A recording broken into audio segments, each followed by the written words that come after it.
সস্তা জিনিস পেয়ে আমরা যখন কিনি সেগুলো টাকাও নষ্ট হয়, আবার জিনিসটাও আমরা ব্যবহার করতে পারি না। আর আমরা মেয়েরা সবসময় এই কাজগুলোই করে থাকি, সস্তা পেলে হুড়োহুড়ি করে কিনতে থাকি। তো আজকে যে জিনিসটা আপনাদের দেখাবো সেটাও সেরকম একটা পণ্য।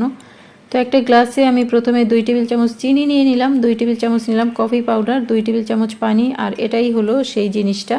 তো এটা চালাতে আবার 2টা ব্যাটারি লাগে। 2টা ব্যাটারি দিয়ে অন করার পর অনেকক্ষণ চেষ্টা করেও এই কফি পাউডারটাকে আমি ফোম করতে পারলাম না। তাই ছোট একটা পানির বোতলে কফির মিশ্রণটা নিয়ে নেব। এবার কিছুক্ষণ ঝাঁকালেই ঢাকনা লাগিয়ে একেবারে ফোম হয়ে যাবে। তারপর এটাকে একটা গ্লাসে নিয়ে নেব। তো প্রথমে বরফ দিয়ে দিলাম, তার উপরে দিয়ে দেব ঠান্ডা দুধ।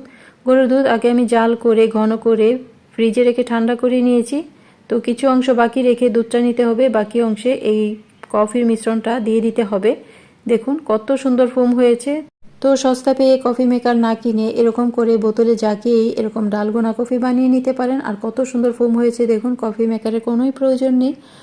যে কোনো জিনিস কেনার আগে অবশ্যই দেখে শুনে বুঝে কিনতে হবে। এই দেখুন ডালগোনা কফি একেবারে রেডি। স্ট্র দিয়ে উপরের ফোমটা দুধের সাথে মিশিয়ে তারপরেই খেতে হবে।